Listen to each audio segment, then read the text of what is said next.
podría ser traumática, ¿no? Pero más que eso.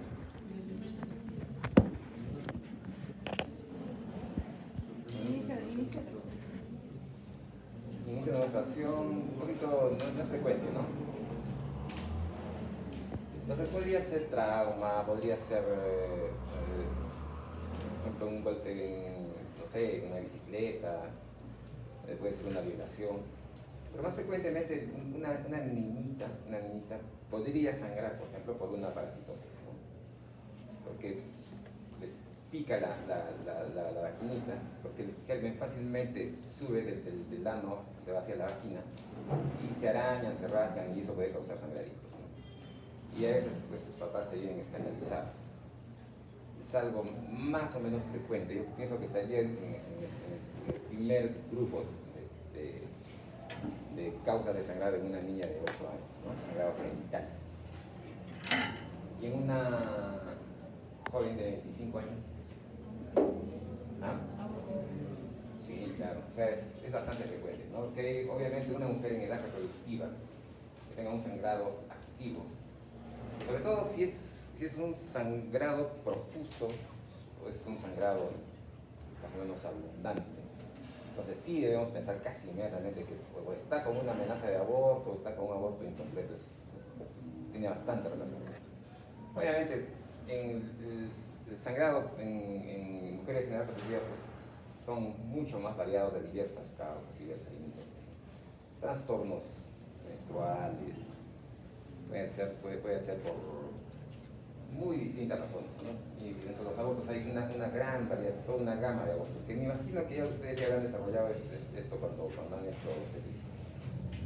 Muy bien, entonces, cuando vemos a una paciente, cuando nos llega una paciente al consultorio, pónganse que ustedes estén en emergencia de un hospital, entonces desde que ya esa paciente tiene una edad, ya vuestro diagnóstico se va orientando, de hecho, o sea, ya vuestro diagnóstico te va avisando por qué sería ese sangrado, ¿no? Obviamente no vas a pensar en una señora de 70 años que es un aborto.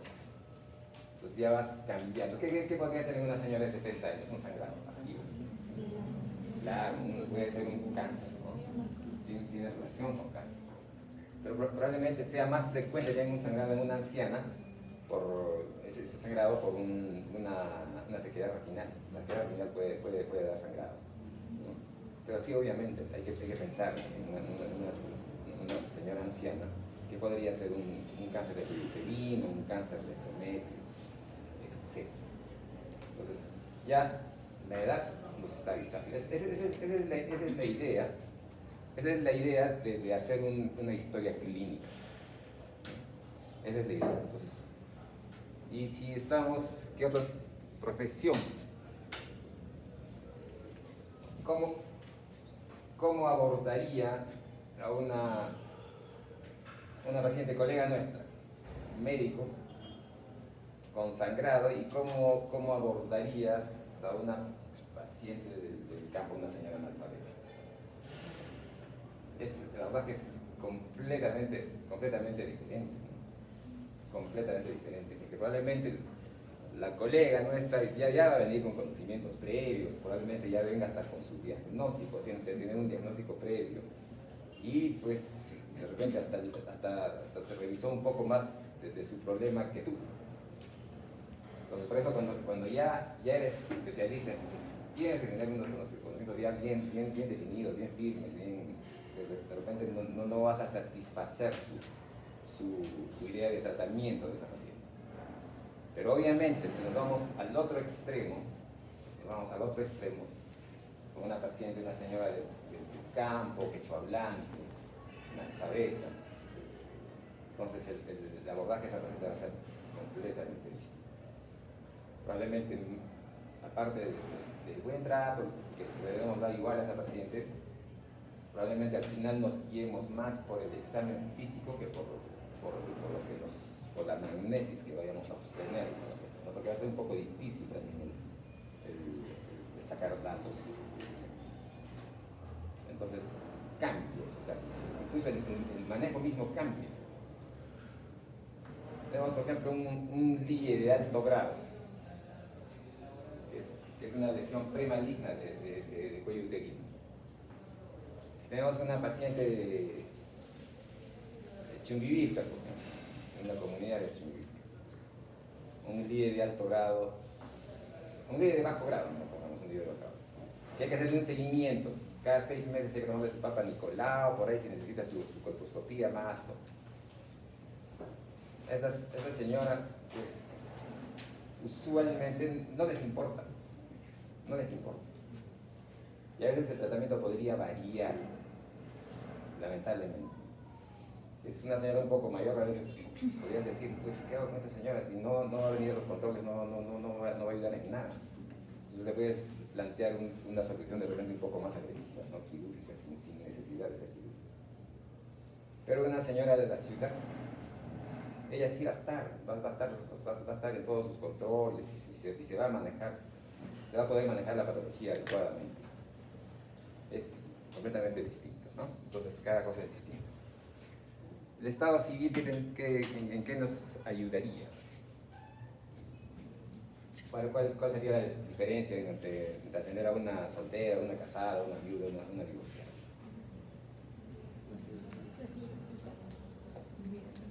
El estado civil usualmente tiene cierto componente importante en mujeres en edad reproductiva, ¿no? Hay un componente un poco más importante porque en estas pacientes, que un porcentaje de ellas son gestantes, es importante que participe la pareja en el desarrollo de toda su gestación. Hay muchos casos, por ejemplo, de gestaciones iniciales de 10, 12, 13 semanas, que por ser madres solteras o madres sin pareja, entonces desarrollan, por ejemplo, unas hiperemesis diarreicas muy severas, ¿no? Que no se pueden controlar a veces ni con medicamentos.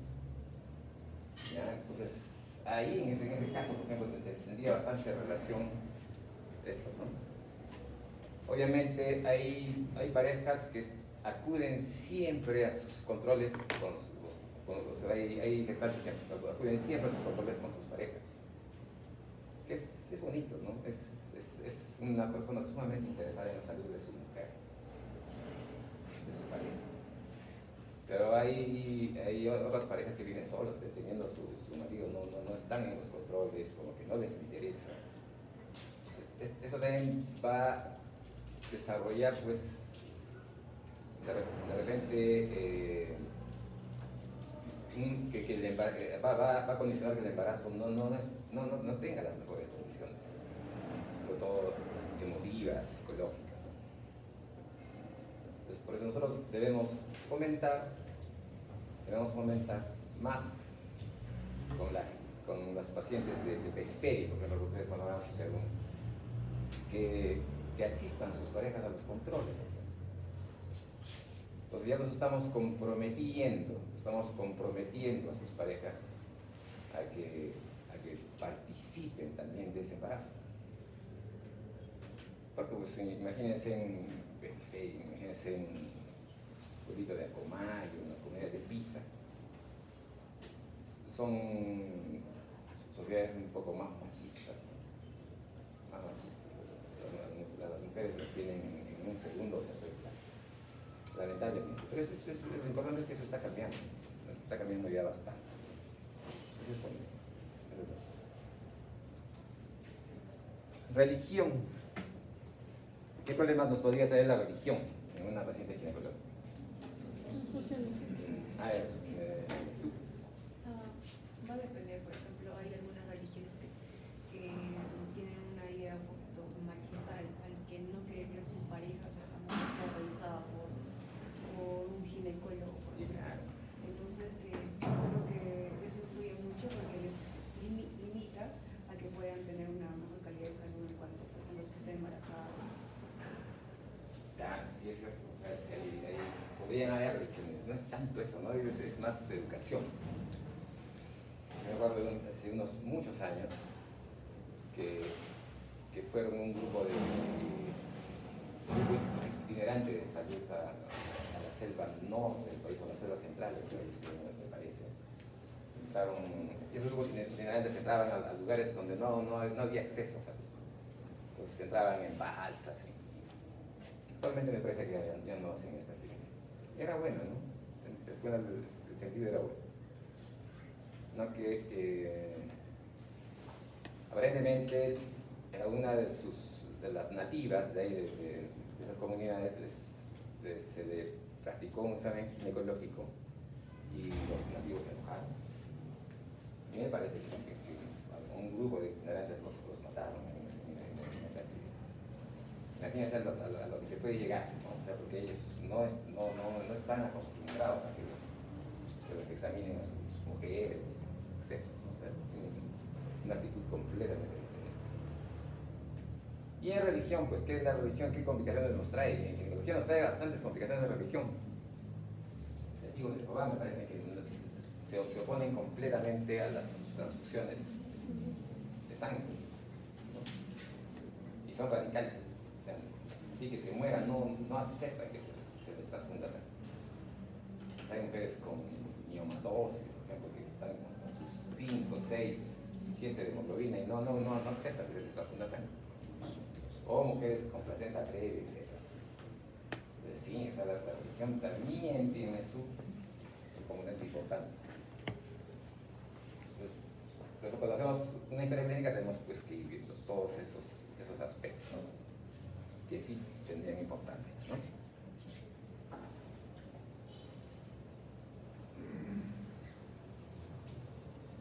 Entonces, antecedentes familiares de abuelos, de padres, de hermanos, enfermedades crónicas, metabólicas, hipertensión, tumores malignos, etc., ¿no? O sea, hay grupos de patologías, por ejemplo, que son de tipo heredofamiliares. ¿Qué dicen? El cáncer de cuello uterino es una patología heredofamiliar. ¿Ah? ¿Sí? Cáncer de heredofamiliar es causada por el virus del papiloma. Por eso que se considera incluso, hay grupos, hay escuelas que consideran que es una enfermedad de transmisión sexual, ¿no? Acaba siendo eso. No es hereditario. El cuello uterino no es hereditario. Cáncer de ovario sí puede ser hereditario. El cáncer de endometrio puede ser hereditario. El cáncer de mama, obviamente. Entonces, si nosotros hacemos una historia clínica de una paciente, sí tenemos que tener en cuenta eso. Incluso hay cánceres que pueden estar relacionados hasta con la rama paterna, ¿no? Si el papá hizo un cáncer de pulmón o un cáncer de colon, podría entrar en ese grupo, podrían entrar también las mujeres haciendo cáncer de ovario. Entonces, revisen cuando hagan cánceres, los grupos de cánceres heredofamiliares. Dentro de las tantas patologías, ¿no? Diabetes, la diabetes pues tiene también esa relación, la hipertensión, los tumores malignos, mastopatías benignas, gemelos, ustedes saben que los gemelos tienen bastante relación con eso, aunque ahora actualmente los embarazos múltiples más son por tratamientos de infertilidad, ¿no? Entonces usualmente eran los embarazos que se daban esporádicamente sin ningún tratamiento, entonces, y eran mucho menos, ¿no? Ahora son mucho más por manejo de inductores de ovulación, por fertilización in vitro, etc. Entonces son mucho más frecuentes los embarazos múltiples. Obviamente, malformaciones, defectos congénitos, todos estos problemas podrían, muchos de ellos, no, obviamente no todos, resultando ser hereditarios. Incluso la infertilidad. Eso que, por ejemplo, la azospermia, que obviamente es un factor de infertilidad del varón. Y entonces, en un momento se planteó qué se hizo con los azospérmicos. Se les tomaba una biopsia del testículo, se sacaba ahí se lograba obtener espermatozoides, poquitos obviamente, se tenían espermatozoides, Y cuando se realizaba la fertilización in vitro, estos espermatozoides, por una técnica que se llama inyección intracitoplasmática, el ICSI, eran introducidos. Imagínense, una técnica muy... Eso lo hacen con los biólogos, ¿no? Introducían los espermatozoides en los óvulos, ¿no? Laboratorialmente. Entonces finalmente se lograban obtener embriones y todo, ¿no? Entonces, ¿qué se encontró en los productos después de unos años? Que esos chicos que salían producto de este tipo de manipulación también tenían infertilidad. ¿Ya? También eran infértiles.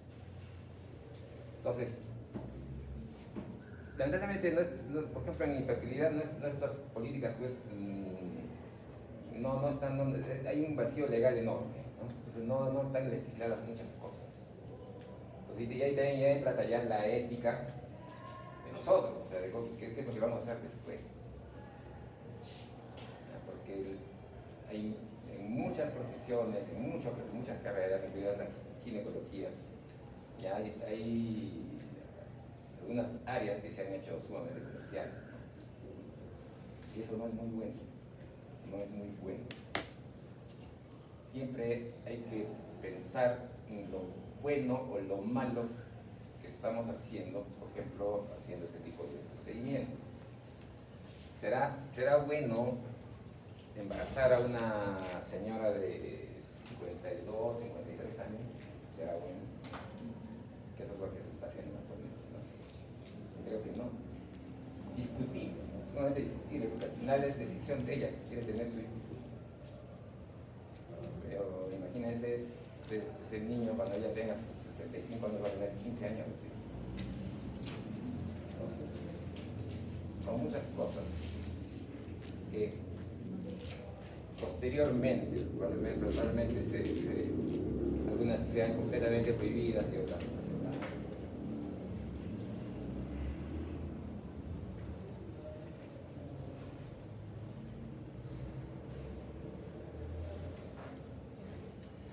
Antecedentes personales. Pues para los ginecólogos es muy importante, ¿no? el grupo sanguíneo y los RHs, ¿no?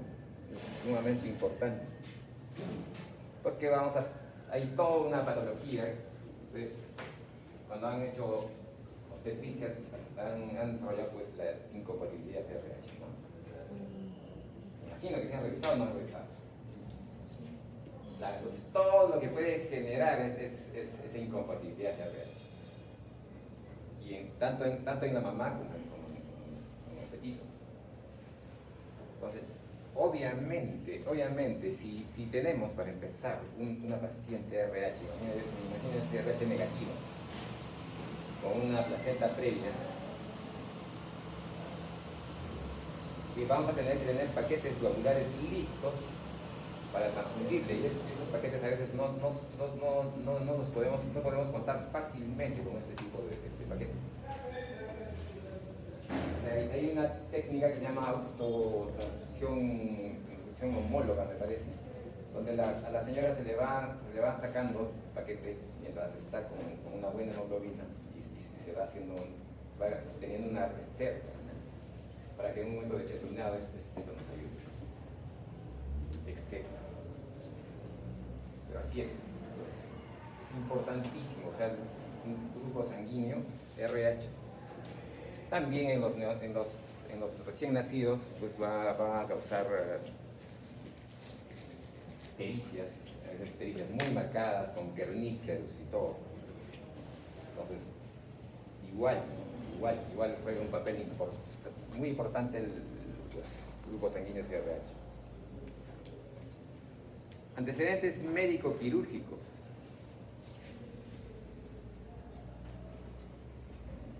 Entonces, cuando estamos haciendo nuestra historia clínica ginecológica, de los antecedentes quirúrgicos, ¿qué datos nos importarían? Sí, sufrido porque me contaron una esterectomía. Ya, ¿no? ¿Qué más? Cesárea, Cesáreas. ¿Qué más?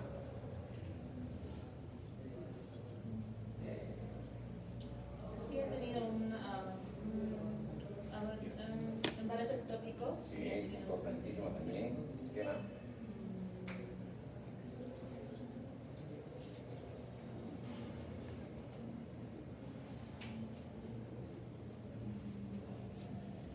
Entonces, todos los antecedentes quirúrgicos de cirugía, sobre todo abdominales y abdominales bajas, ¿no?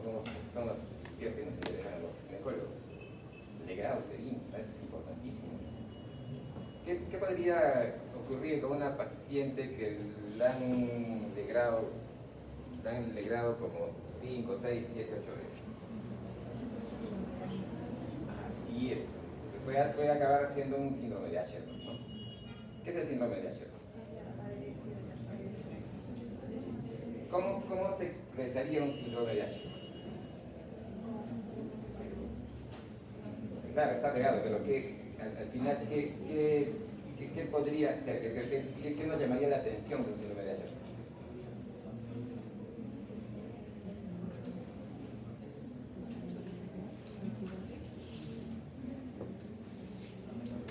Amenorrea secundaria.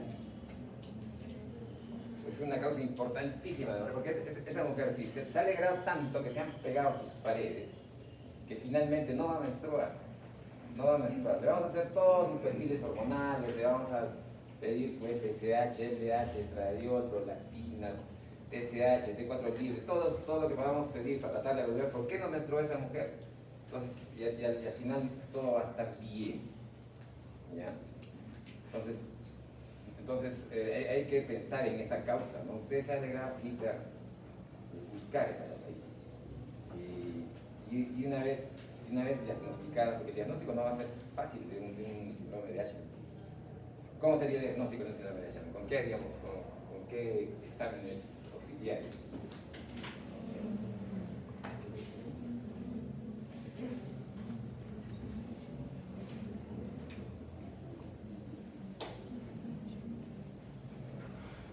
Para empezar, si ese útero está pegoteado, obviamente le coloquemos el espéculo, ¿ya? Accionemos el cuello del útero, vamos a introducir el esterómetro y probablemente no puedan ingresar. Y al final el diagnóstico y tratamiento de un síndrome de Asherman es con la histeroscopía. ¿Ya? Porque con el histeroscopio ingresamos a través del cuello uterino, empezamos a liberar adherencias, todas las adherencias, pero esas paredes probablemente otra vez se vuelvan a pegotear, y una de las formas de ayudar a que no se pegoteen es colocando un dispositivo intrauterino dentro del útero, para que esas adherencias se recuperen. Entonces, y así. Es por eso que los antecedentes quirúrgicos pues, son importantes.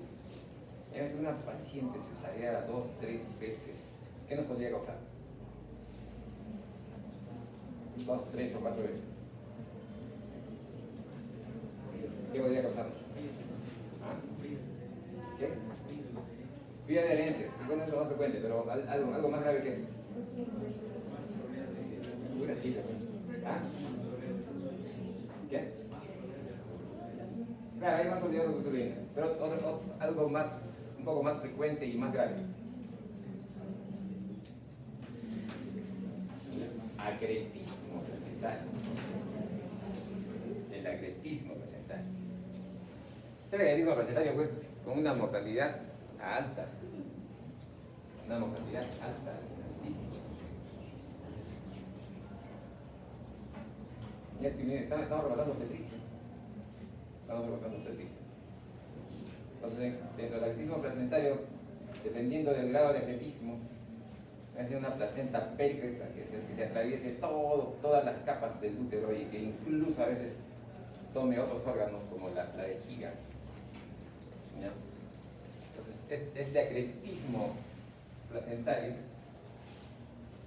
en el momento que sacamos al bebé, retiramos al bebé, y cuando nos podemos a sacar la placenta, entonces la placenta va va a salir con al final, como está todo pegoteado, va a salir con un pedazo de hígado.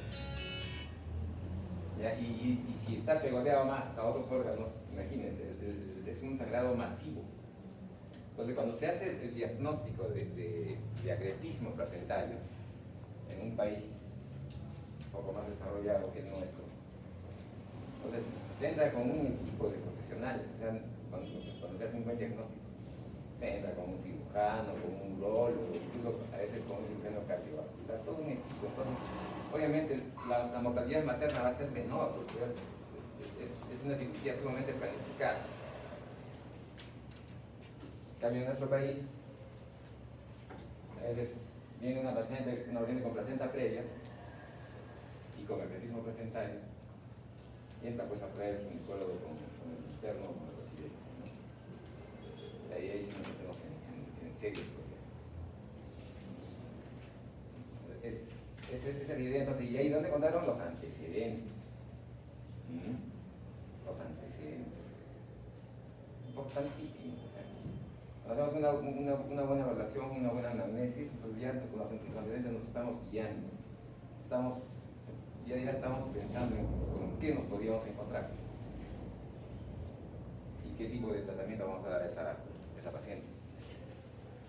Cómo vamos a manejar el caso, ¿no? Si solo lo vamos a poder manejar nosotros o vamos a necesitar el apoyo de alguien más.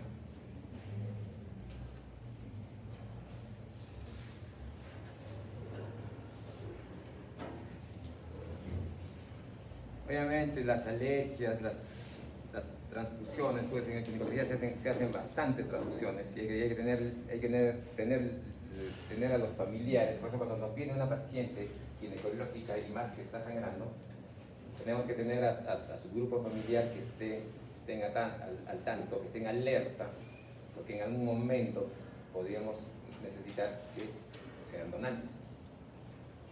¿Ya? Es importantísimo eso. Medicaciones habituales. ¿Qué hacemos, por ejemplo, con una paciente que es epiléptica? Una paciente que convulsiona y que recibe tratamiento para la epilepsia. ¿Qué debería hacer su neurólogo? Porque usualmente esas pacientes epilépticas descontrolan a sus neurólogos. ¿Qué tendría que hacer? ¿Qué medicamentos tendría que dar? Ustedes que hayan hecho medicina ya, ¿qué me dicen? ¿Ah?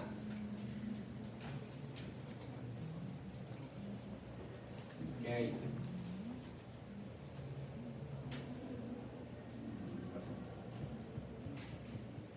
O sea, hay un grupo de medicamentos,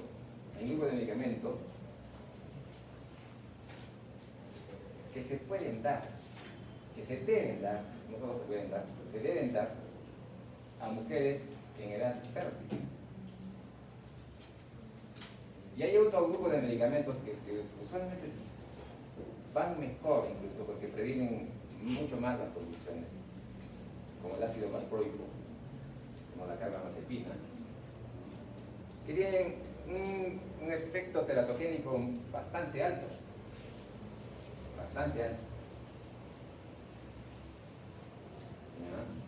Entonces, obviamente, si nosotros, ya como médicos generales, estamos con una pacientita que convulsiona, ¿ya?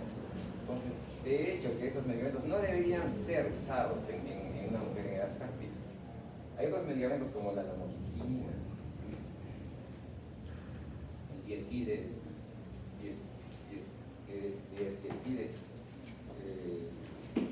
en este momento, ya que sí son completamente, o sea, tienen mucho menos efectos teratogénicos en las mujeres en edad fértil. Entonces, por lo menos, si estamos manejando mujeres en edad fértil, debemos tratar de no darles estos medicamentos como el ácido valproico, como la carbamazepina. Entonces, por eso que es importante saber si esa paciente está consumiendo algún tipo de medicamento o es hipertensa de repente, ¿no? Y está tomando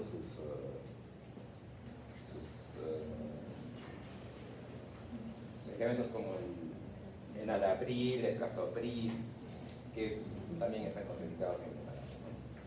Entonces, ¿qué viene ahí? ¿Qué se nos olvida de tener en ese momento? Nuestra cabecita, nuestra clasificación FDA. Esa clasificación FDA la tienen que tener bien, o sea, los grupos, los medicamentos del grupo A, del grupo B, del grupo C, D y el grupo X, ¿no? Lo tienen que tener bien metido en la parte de ¿qué medicamentos están dentro del grupo X? ¿Sí? ¿Cuáles medicamentos están en el grupo X? ¿Ah? No, los medicamentos no están en el grupo D. Quimioterapia. Todos los quimioterápicos están en el grupo X, recontra teratogénicos.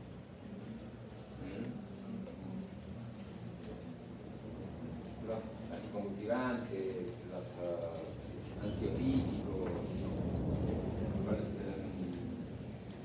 ¿qué más hay? ¿Qué otro medicamento estaría dentro del grupo X? La vitamina A en dosis altas, ¿no? Es recontra teratogénico. Un medicamento que usan para la acné. ¿Ah? ¿Qué? Ah, sí, es súper, está en el grupo X. Una gran parte de medicamentos, una gran parte, ¿no? A veces, como que les tuviera mucho temor. No, por ejemplo, yo qué sé, la clindamicina, la gentamicina, la vitacina, que se reporta que podrían causar efectos ototóxicos o nefrotóxicos, etc.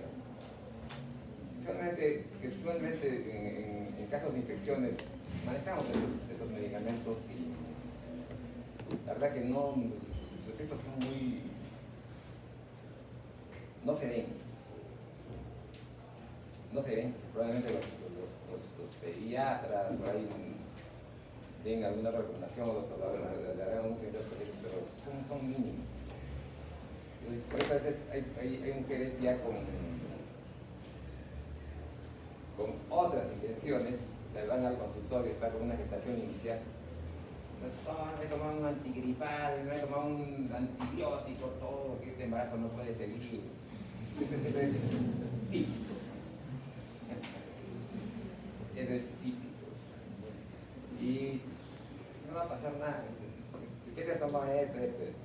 Pues, ustedes ya, con estos conocimientos de FDA, ya saben cómo neutralizar ese tipo de pacientes. Grupo X, grupo D. Grupo ABC, rarísimo. O sea, el grupo C creo que hicieron algún efecto en animalitos y etc. ¿No? Hay que revisar cada grupo. Entonces, es importantísimo. Ustedes saben, ya deben saber cómo manejar ese tipo de pacientes.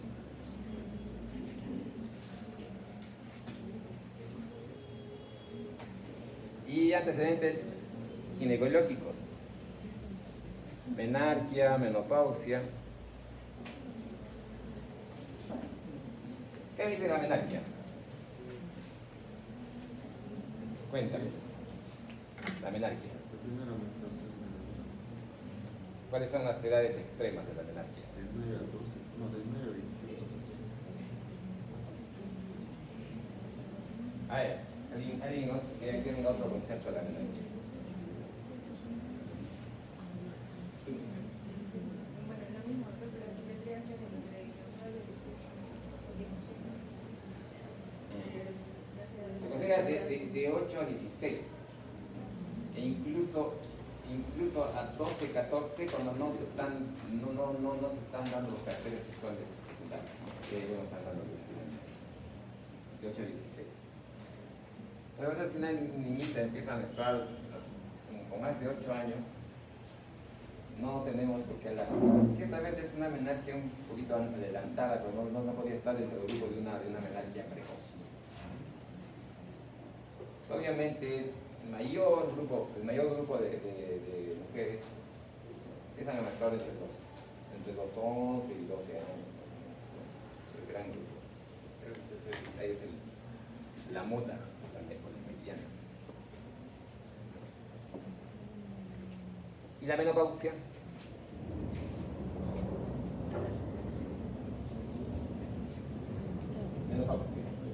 la menopausia?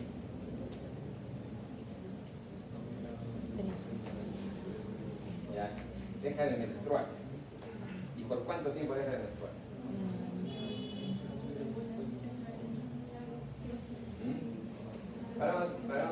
Hay dos grupos, ¿no? Unos 6 meses y para otros un año. ¿Y cuándo sería una menopausia precoz? ¿Por qué vamos a revisar menopausia? ¿Cuándo sería precoz la menopausia?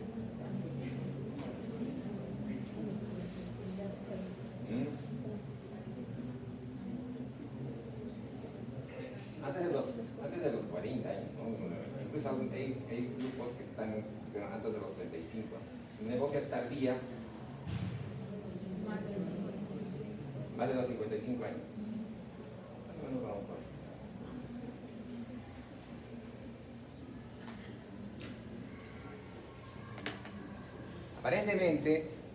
Aparentemente los ovarios que producen estrógeno, ¿ya? Incluso después de los 55 años, incluso hasta los 60 años, producen ciertas cantidades, pueden ser mínimas de estrógenos, que ayudan bastante en mantener ciertos caracteres en las mujeres, como por ejemplo impedir la sensibilidad vaginal o hacer los síntomas más marcados de menopausia. ¿Ya? La nueva tendencia, por ejemplo, cuando hacemos las cirugías, la histerectomía, y cuando sacamos útero y ovarios, es que antes, por encima de los 40 años, si hacíamos un procedimiento de esos, estaba indicado sacar los ovarios. Pero ahora se recomienda, la nueva recomendación es que se saque después de los 60 años los ovarios. ¿Ya? Que aparentemente tiene todavía alguna utilidad, le están encontrando alguna función que es importante todavía. Pues esos conceptos van cambiando. También la nueva tendencia es que cuando se hace una histerectomía, se saque las trompas, porque se da el caso que cuando hacíamos la histerectomía, sacábamos el útero y a través de las trompas aparentemente se generaban algunos efectos carcinogénicos y pues, acababan desarrollando cáncer de ovario. Por eso la nueva técnica operatoria es sacar las trompas. Se pueden dejar los ovarios, pero sacando las trompas. Son conceptos que con estudios de medicina basada en evidencias se están demostrando con unas cosas sumamente importantes.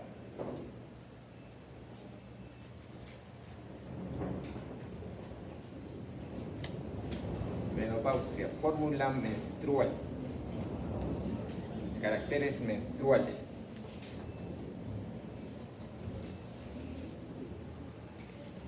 A ver, ¿qué es una menstruación normal? Para mí. Sí, cada 28 días y de 4 a 5 días. Rojito. ¿Cómo te llamas? ¿Qué es una menstruación normal? Cada 28 días, más de las 7. Más o menos 7. Ya estás mejor que a mí. ¿Qué más? De duración de 7 días. Duración hasta 7 días. Así. Sigues en buen camino. Sigue, te falta algo más.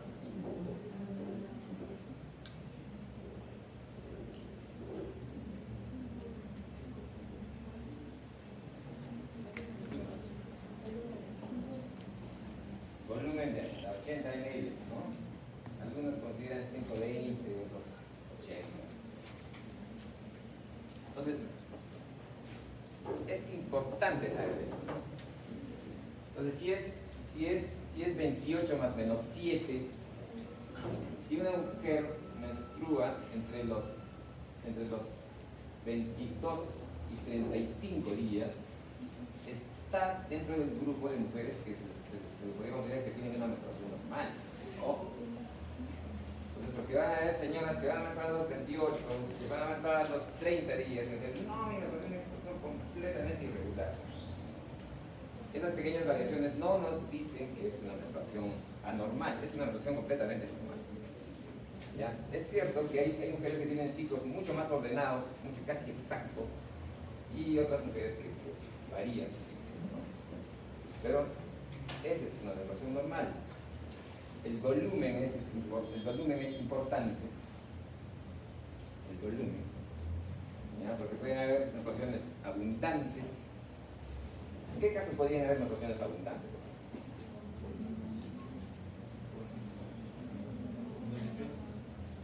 Sí, endometriosis, sí, puede haber menstruaciones abundantes. Las endometriosis que se combinan con la adenomiosis, ¿no?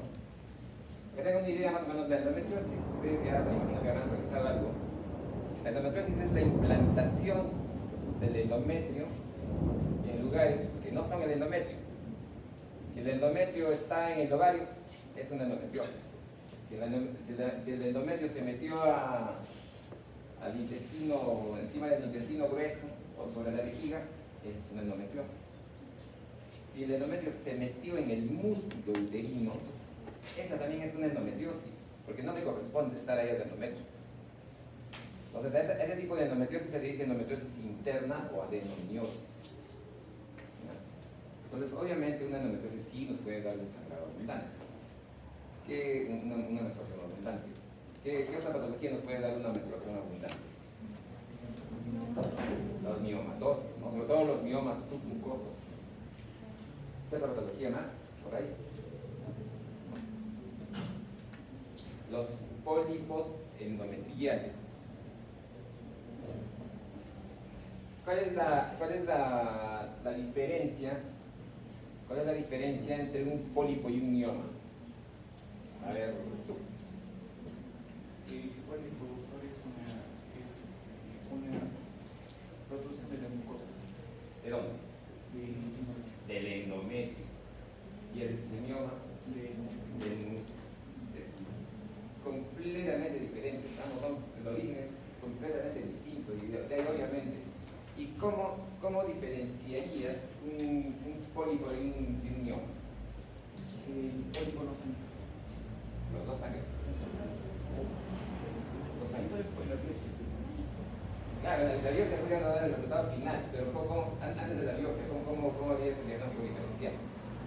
Con la densidad, quizás en la Podrías tratar de identificar con la densidad. Pero ¿qué examen le harías a él? Si nos ponemos a razonar un poquito, ¿qué examen le harías? No estás en obligación de contestar esa pregunta, pero ¿qué examen le harías para tratar de hacer diferenciar un pólipo de un mioma?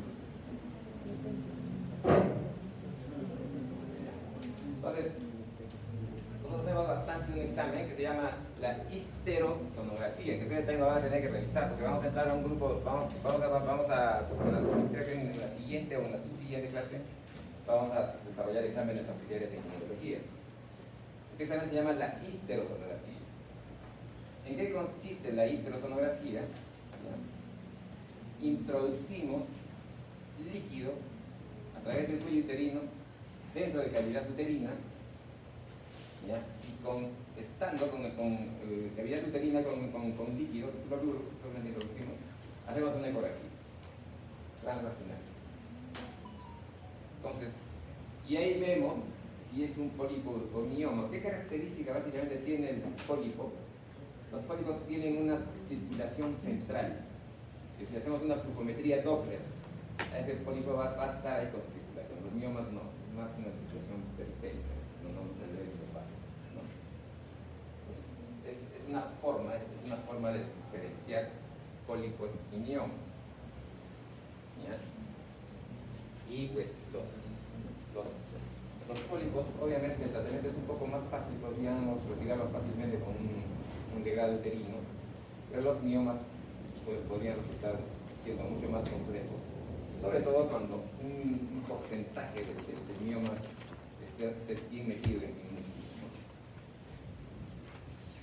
Eso ya también lo vamos a desarrollar cuando hagamos miomatosis o pólipos.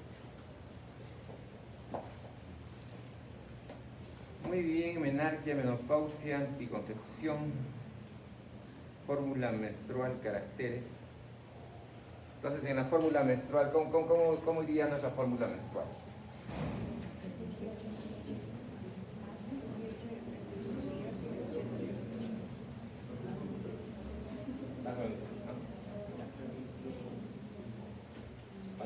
Ya que estamos hablando de menstruación, entonces es importante saber, ustedes ya están empezando a desarrollar ginecología, imagino que más cuando hicieron también embriología lo hicieron, cuando se olvidaron más deben que acordarse. ¿Ya? En una mujer que menstrua cada 30 días, ¿qué día es su día fértil?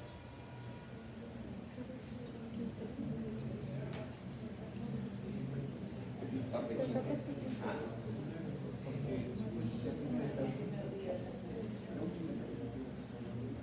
¿Ah? 16. Porque se resta. ¿Ya? Se resta. 30 menos 14, 16. Se resta. Entonces, si menstrua cada 32 días, su día fértil es el día 18. Y si menstrua cada 25 días, su día fértil es el día 11 del ciclo. Y ahí pues le sumas 4 días, lo restas 5 días para si quiere usar este método como un método de anticoncepción, es así. ¿Y por qué eso? Cuando hagamos ciclo menstrual, cuando desarrollamos ciclo menstrual, vamos a ver ahí las fases del ciclo ovárico. Entonces, y con eso ustedes me van a explicar por qué se manejan, porque hay una fase del ciclo que son constantes y la otra que es variable. Entonces, eso ustedes lo van a demostrar, me van a explicar cuando desarrollemos ciclo menstrual. Creo que es la tercera clase de ciclo menstrual. Es importantísimo, el ciclo menstrual es sumamente importante para que tengan una idea cabal del curso.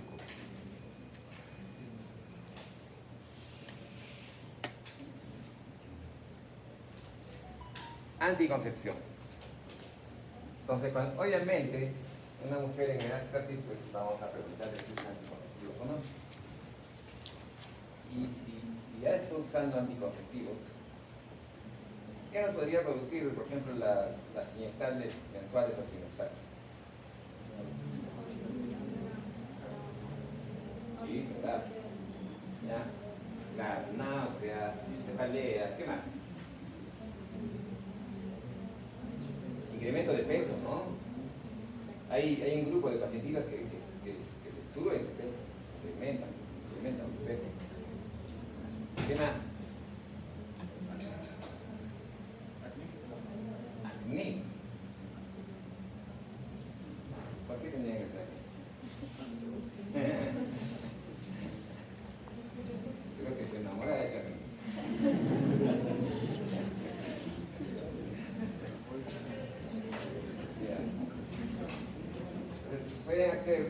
Pueden ser sangrados. Para empezar, usualmente un porcentaje importante de las mujeres que usan anticonceptivos parenterales no menstruan muy poquito, ¿ya? Y más cuando usan los métodos trimestrales, ¿no? Después con eso, algunas pueden estar con su carácter así terrible del demonio, se les altera completamente, ¿ya? Otras van a tener dolor de cabeza, otras van a empezar a incrementar de peso. Y algunas mujeres la pasan bonito, no les pasa absolutamente nada. Entonces, por eso es que se dice que el método ideal al final lo elige el organismo de cada mujer. Todas son diferentes. Todas son completamente diferentes. Porque de repente la amiga, ay, no uses eso.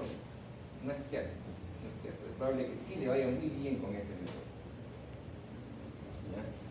Varía completamente el efecto de un método en cada paciente. Si vamos a usar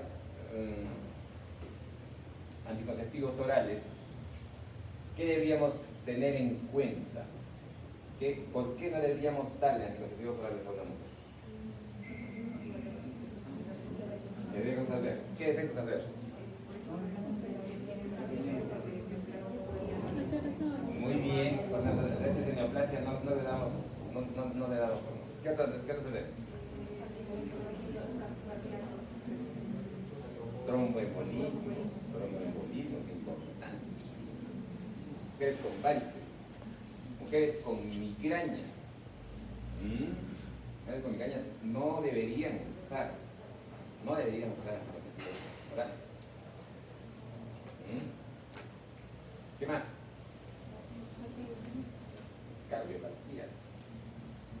Podría ser. Entonces tenemos que tener presente que tenemos luego efectos adversos. Con los anticonceptivos orales pueden resultar, ¿cómo es el comportamiento de los anticonceptivos orales respecto al cáncer de ovario? ¿Previenen o incrementan?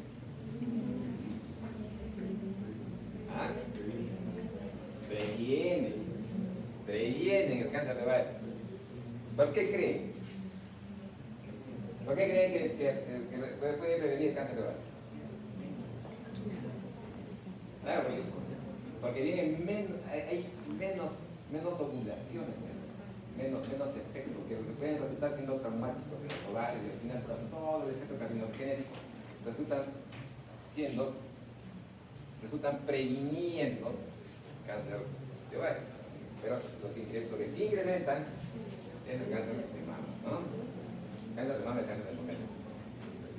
Pero el de ovario no. El ovario. Entonces, todos estos conocimientos, miren, estamos en la historia clínica, ya los tenemos que tener ahí. Ya los tenemos que tener presentes.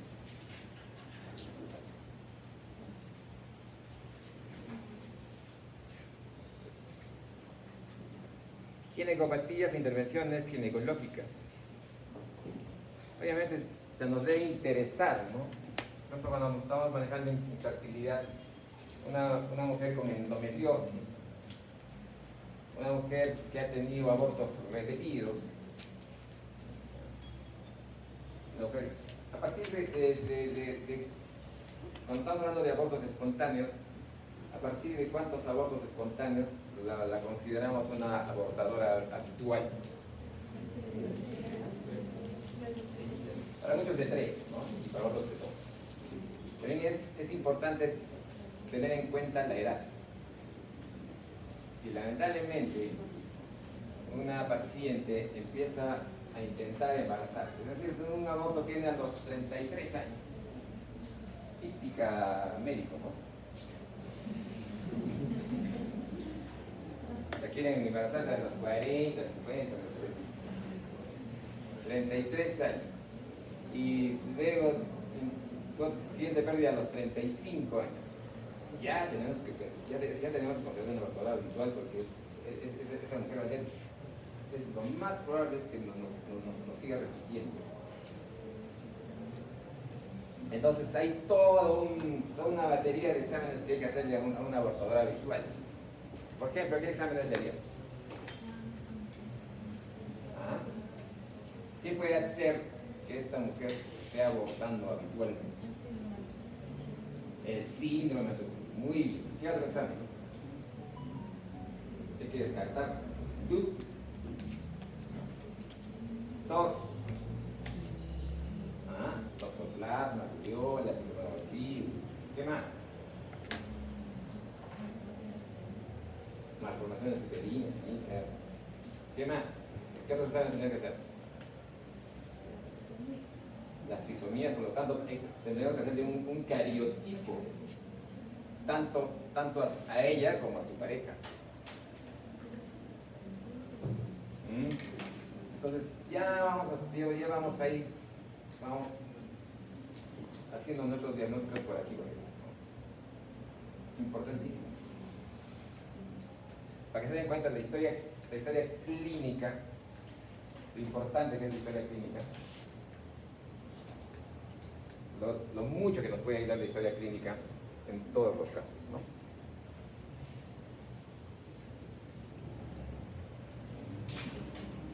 Y ya entramos la gesta, la fórmula obstétrica, que me imagino que, la habrán desarrollado cuando han hecho obstetricia.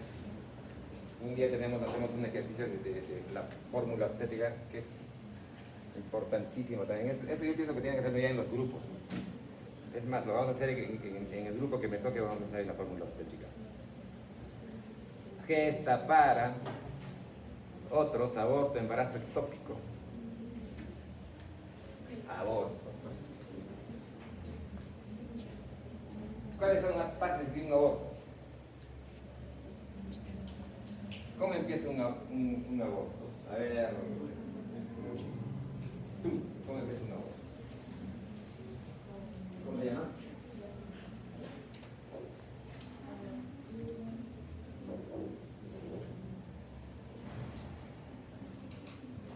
Primero, un aborto empieza siendo una amenaza. Una amenaza. ¿Qué es una amenaza de aborto? ¿Y qué más?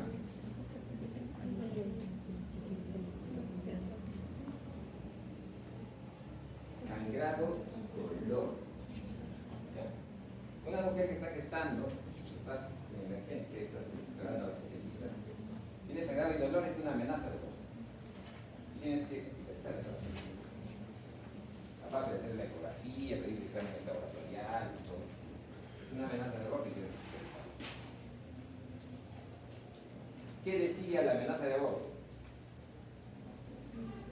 ¿Ah? ¿Qué se llama eso cuando hay notificaciones cervicales?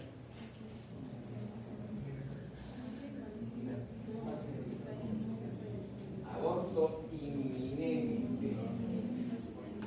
O sea, a la amenaza de aborto, ¿qué le sigue? Es el aborto inminente, donde ya hay modificaciones cervicales. Es un aborto inminente. ¿Y qué le sigue al aborto inminente? El aborto inevitable. ¿Qué es el aborto inevitable? Cuando se rompen las membranas. Así es. ¿Y qué le sigue al aborto inevitable? No, todavía no. El aborto en curso. El aborto en curso. ¿Qué es el aborto en curso? Cuando están las partes de los contenidos en el pleno canal cervical. Ese es un aborto en curso.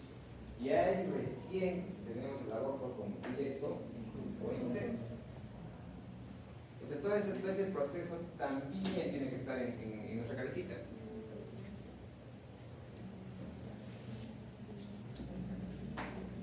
Entonces, eso es en cuanto a un aborto espontáneo. Un aborto espontáneo, que es sumamente diferente a un aborto provocado. ¿Qué es un aborto eugenésico? Por malformaciones, ¿no? Que en nuestro país no está legislado en algunos casos, me parece que en anencefalia nomás está legislado el aborto eugenésico, pero no. El aborto eugenésico. El aborto terapéutico, ¿qué es el aborto terapéutico? Cuando hay riesgo de que esa señora se muera, ¿no? La paciente se muere.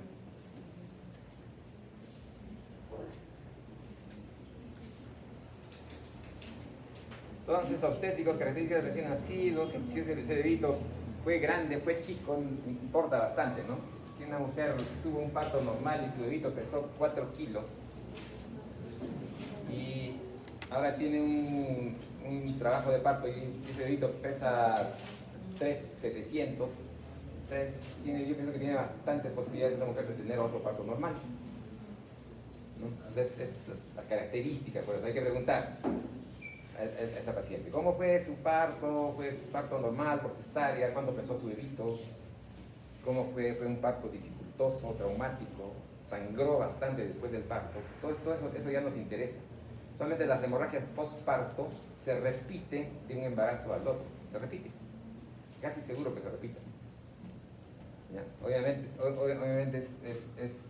esos datos nos van a ayudar ya a prever y a tomar decisiones.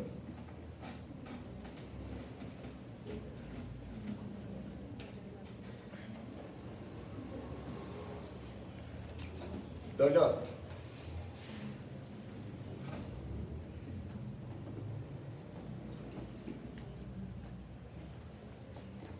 Entonces, cuando hablamos de dolor, pues ya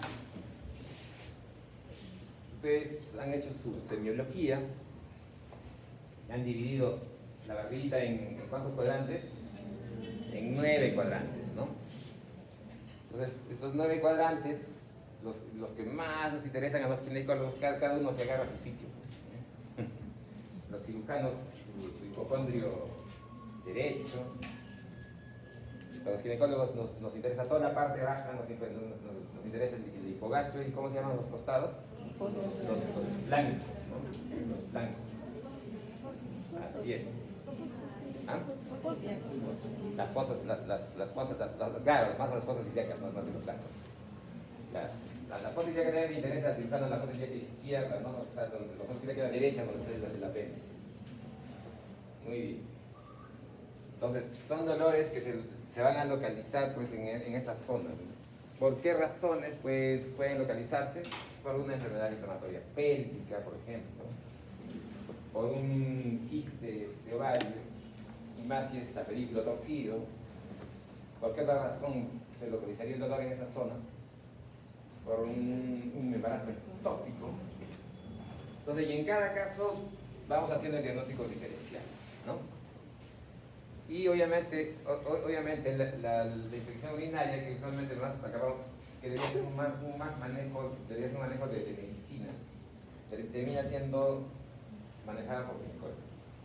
Infecciones urinarias simples, son pacientes que al final acaban en ginecología. Si no debería ser así. Pero la infección urinaria es sumamente frecuente, ¿no? Bastante frecuente. Formas especiales de dolor. Dismenorrea.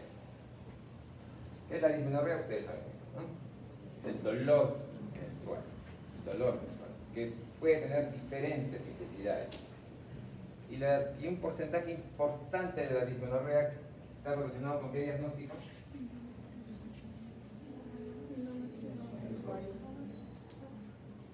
Con endometriosis. Todas las dismenorreas intensas están relacionadas con endometriosis. Claro, es lógico. Si tenemos un endometrio, les he comentado de endometriosis. Es un endometrio que se va a implantar en el recto, se va a implantar en la vejiga. Entonces, esa mujer que está menstruando, ese tejido a la vez va a estar desprendiendo también del recto, porque en plena menstruación va a estar desprendiendo de la vejiga. Entonces, la sangre de por sí le va a causar dolor. Y encima va a dejar ahí cicatrices, va a dejar como unas pequeñas heridas en cada uno de esos órganos. ¿Ya? Y esa endometriosis a distancia, ¿a qué lugares puede llegar ese endometrio? Puede llegar a la nariz, puede llegar a los ojos, a los oídos. Ya, por eso una vez han visto a una mujer que llore sangre. Se puede dar. Cuando te engañan.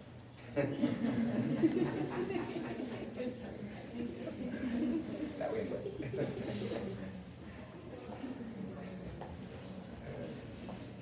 Sí, esas son las endometriosis a distancia, que son lugares raros, pero que sí son perfectamente posibles.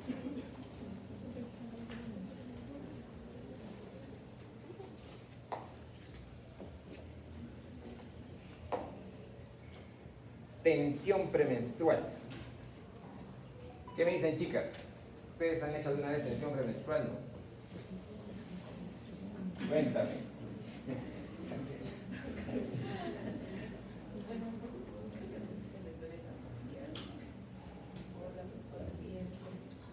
Dolor de las piernas, vientre. ¿Dónde más? ¿Alguien más me puede comentar sobre tensión premenstrual? ¿Nadie tiene tensión menstrual? No creo.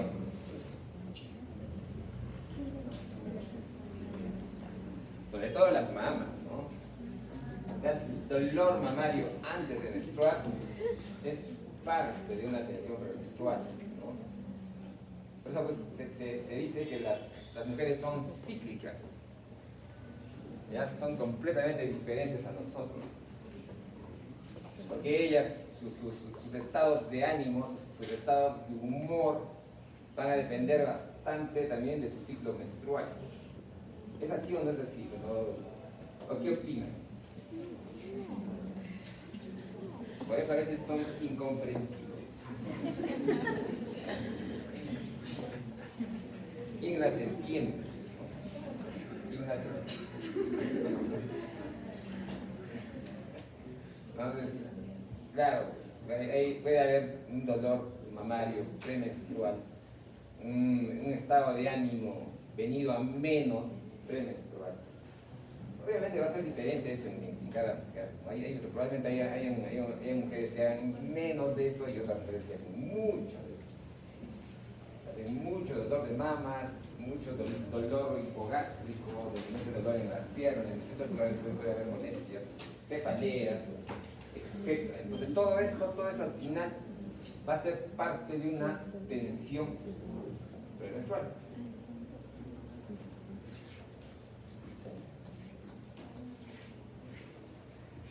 Dispareunia, eso ustedes ya saben, cuando han hecho semiología, el dolor con las relaciones sexuales, que podría tener relación con qué patologías. ¿Con qué patologías? Enfermedad inflamatoria pélvica. Acuérdense siempre bastante. No es normal que cuando se tiene relaciones sexuales estudien. Tienen que averiguar, si tienen eso, tienen que averiguar por qué les duele, ¿no?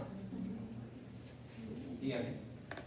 Entonces tiene eso bastante relación pues con EPI, enfermedad inflamatoria pélvica.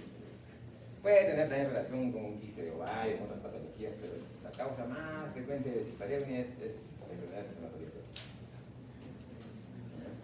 Y la enfermedad inflamatoria pélvica, en gran parte de veces, usualmente va por vía ascendente, o sea, los gérmenes van de la vagina, suben por el cuello y se van hacia el útero, y llegan acaban en las trompas y los ovarios.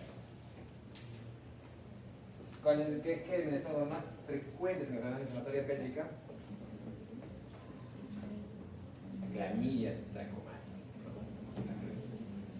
Y la clamidia trachomatis se contrae, es de transmisión sexual. Hay gérmenes que no necesariamente van a ser de transmisión sexual. Por ejemplo, la gonorrea, ¿no? Y la Gardnerella. La Gardnerella tiene un origen mixto, o sea, puede ser parte de la flora vaginal, pero también puede compartirse sexualmente. Entonces, por eso que en una enfermedad inflamatoria pélvica, el tratamiento es a la pareja. Esa mujer tiene que tratarse con su pareja, porque si no, no va a servir de mucho. Va a mejorar un tiempo y después va a ser imposible. Muy bien. Prurito. ¿Qué germen es el que causa más prurito? Cándida, ¿no? Cándida albicans.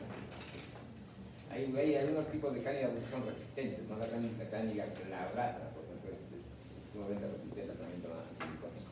Pero la cándida es parte de la flora vaginal y que por distintos motivos a veces prolifera esta cándida. ¿Cuándo puede proliferar, por ejemplo, la cándida? ¿Ah? Obviamente. Lamentablemente hay un porcentaje importante de nuestra población que van a las farmacias. Señora, tengo una gripe, pum, toma ampicilina, toma amoxicilina, lo que se les ocurra, ¿no? Y obviamente al estar tomando antibióticos se barren la flora bacteriana vaginal, que es sumamente importante, y la cándida feliz, pues así se pega, está con un prurito terrible. ¿Ya? Y es un germen oportunista también. Es un germen oportunista que es una mujer que trasnocha, que no come a sus horas, o que toma mucha bebida alcohólica, yo qué sé. O sea, se le bajan sus defensas y también se va llenando de la cándida. Más también, ¿no? Porque en las diabéticas es sumamente frecuente la cándida, bastante frecuente. Las gestantes están con las ascendentes un poco bajitas, ¡pum! La cándida. No da prurito. Pero no solo la cándida da prurito, ¿no? También da prurito la sequedad. Las señoras mayores, mayorcitas, 60, 70 años, pueden tener bastante prurito por sequedad.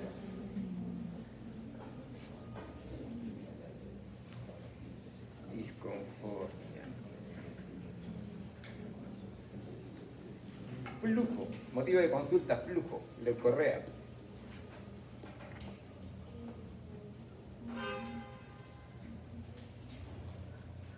Un flujo genital. Entonces, la vagina es húmeda.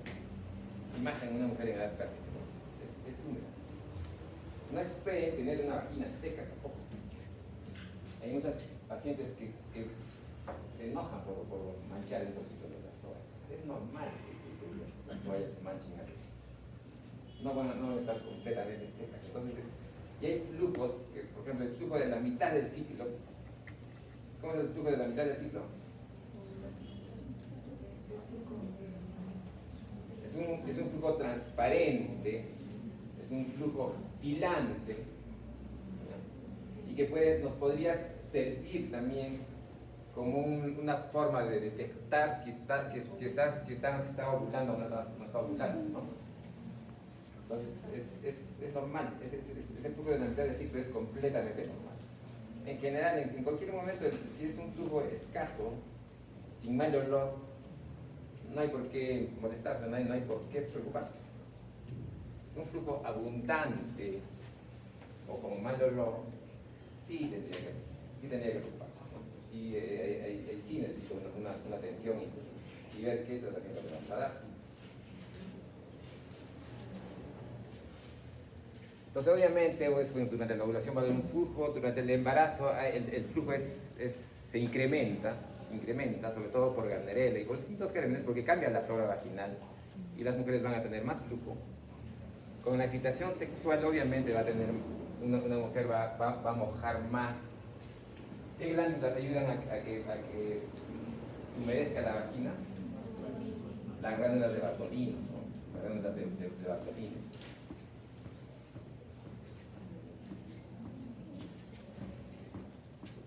Aumento patológico.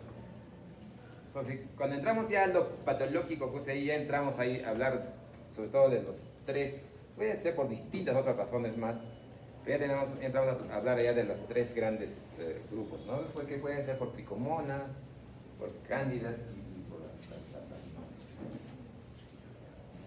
Entonces, ¿cómo sería un flujo por tricomonas? ¿Qué idea tienen de un flujo por tricomonas? Verde, muy bien, ¿qué más? Abundante, sobre todo. Tiene muy mal aspecto, es abundante, no tiene tanto mal olor. Es un flujo abundante, verdoso. Ese es el flujo por tricomona. Cuando tu espéculo o le hace un tacto vaginal, va a estar chorreando a la pacientita. Así es el flujo por tricomonas. ¿Y cómo sería el flujo por Gardnerella? Oloroso. El flujo por Gardnerella es el que tiene olor a pescado podrido. Un olor muy fuerte, no es ni abundante, es gris, tanto escaso, pero tiene bastante mal olor. Y miren que la Gardnerella puede resultar siendo parte de la flora vaginal. ¿Ya? Por eso no debemos apresurarnos en juzgar a una paciente. Llega al consultorio y ya la encuentras olorosa. Esta señora que no se baña o que tiene muchas parejas sexuales. No es así. Lamentablemente un flujo por Gardnerella lo pueden tener ustedes. Cualquiera de ustedes podría tener un flujo por Gardnerella. Lo importante es detectarlo. Ay, señor, estoy preocupado todo porque está oliendo la vida. Entonces hay que tratar nada más del flujo. Entonces, por eso no hay que juzgar, chicos. Nunca. ¿Ya? ¿Quiénes también tienen un olor muy fuerte? ¿Qué pacientes tienen un olor muy fuerte? Cáncer de cuello uterino. Pareciera que se están pudriendo las señoras. De veras. Un olor muy fuerte, fuertísimo.